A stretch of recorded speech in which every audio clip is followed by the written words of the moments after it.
Assalamualaikum warahmatullahi wabarakatuh. Perkenalkan, nama saya Rizky Pratama, NPM 2451010216.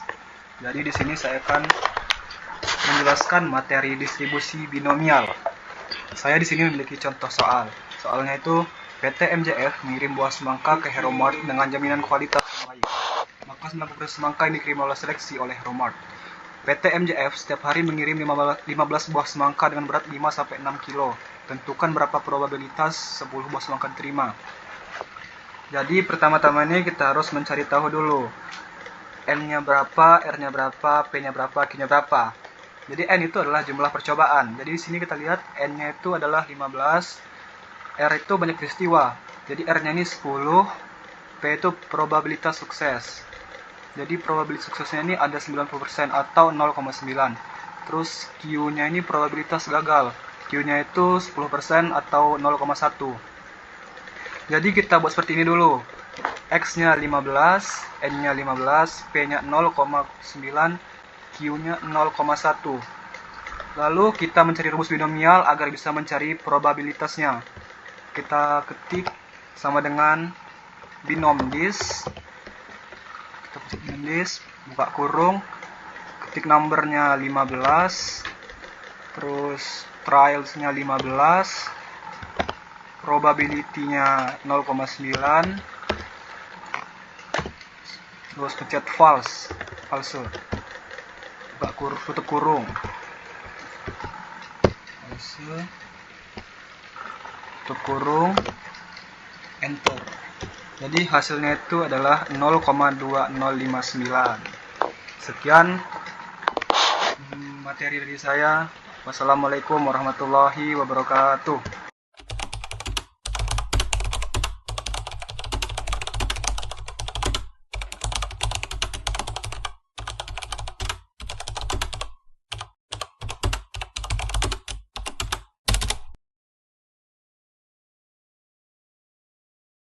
Assalamualaikum warahmatullahi wabarakatuh. Jadi di sini saya akan melanjutkan materi hypergeometry. Jadi di soalnya ini berdasarkan informasi yang diperoleh dari KSEI dari semua perusahaan yang menjual sahamnya di BEI pada tahun 2012 yang membagikan dividen mencapai 218 perusahaan. Dari 218 perusahaan tersebut, 61 perusahaan berkinerja bagus dan membagikan dividen di atas Rp 100 per lembar. Sebagai tindakan pengawasan terhadap sahamnya, BEI akan meminta 15 perusahaan memberikan laporan keuangannya. Dari 15 perusahaan tersebut, berapakah probabilitas bahwa 5 perusahaan merupakan perusahaan yang akan membagikan dividen di atas Rp100 per lembarnya? Sebelum itu, kita harus mencari R-nya dulu, R, N, S, dan N. Jadi R-nya itu adalah 5, N-nya 15, S-nya 61, dan N-nya 218. Lalu kita ke rumus geometrik, yaitu seperti di bawah ini. Jadi kita ketik sama dengan hypergeomdis, buka kurung, R-nya 5, N-nya 15, S-nya 61, N-nya 218. Lalu ketik false, tutup kurung, tinggal kita enter. Jadi hasilnya itu adalah 0,19964. Jadi jika kita ingin membuatnya 4 angka belakang koma, jadi kita harus menguranginya. Jadi hasilnya ini. Jadi probabilitas 5 perusahaan yang akan membagikan dividen di atas Rp100 per lembar adalah 0,1996. Sekian, terima kasih.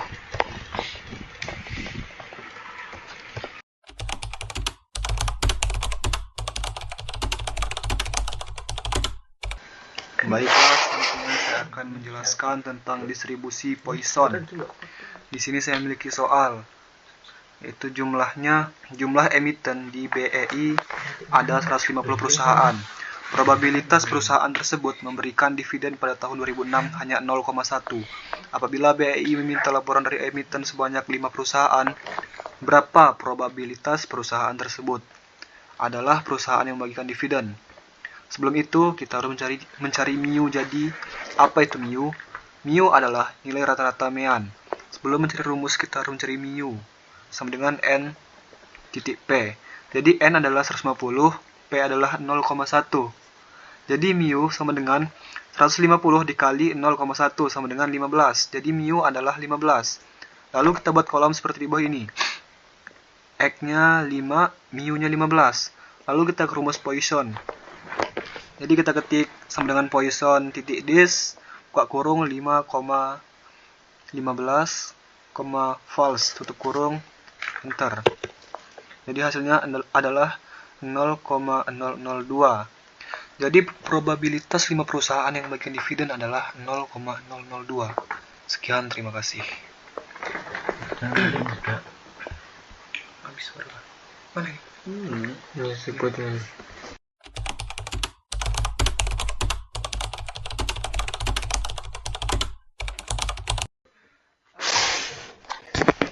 Baiklah, selanjutnya saya akan menjelaskan materi tentang distribusi normal. Di sini saya memiliki soalnya sebanyak 20 perusahaan termasuk dalam harga saham pilihan pada tahun 2013. Harga saham ke-20 perusahaan tersebut berkisaran antara Rp130 sampai Rp6.500 per lembar. Berapa probabilitas harga saham Rp5.500 per lembar? Berapa harga saham Rp3.314 per lembar? Harga saham antara Rp3.314 sampai Rp5.005 per lembar diketahui rata-ratanya Rp3.314 dan standar deviasinya 1.610.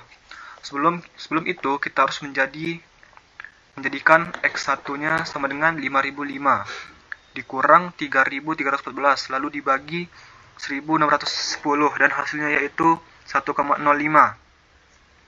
X2-nya sama dengan 3.314 dikurang 3.314 lalu dibagi 1.610 dan hasilnya yaitu 0. Lalu kita buat dulu kolomnya seperti ini agar tidak bingung. Ini jadi X-nya X1 sama dengan 5,0 5.005, X2-nya 3.314, mu-nya 3.314, sigma-nya 1.610. Di sini saya menjelaskan sigma itu apa. Sigma adalah simpangan baku yang mengukur seberapa lebar atau sempit kurva loncengnya, menunjukkan seberapa jauh nilai-nilai data menyimpang dari rata-rata atau mu. Lalu kita cari rumus distribusi normal yang pertama atau X1, yaitu ini contohnya. Jadi kita ketik sama dengan standardized, buka kurung, X1-nya 5.005, terus mu-nya 3.314, sigma-nya 1.610, tutup kurung. Jadi hasilnya 1,050311. Lalu kita buat dua angka belakang koma. Jadi hasilnya 1,05. Setelah itu kita ke rumus yang kedua atau X2, yaitu ini rumusnya. Sama dengan norm dis, buka kurung, 3.314, 1.610, dan ketik true. Hasilnya 0,5. Jadi X1 itu 1,05 dan X2 itu adalah 0,5.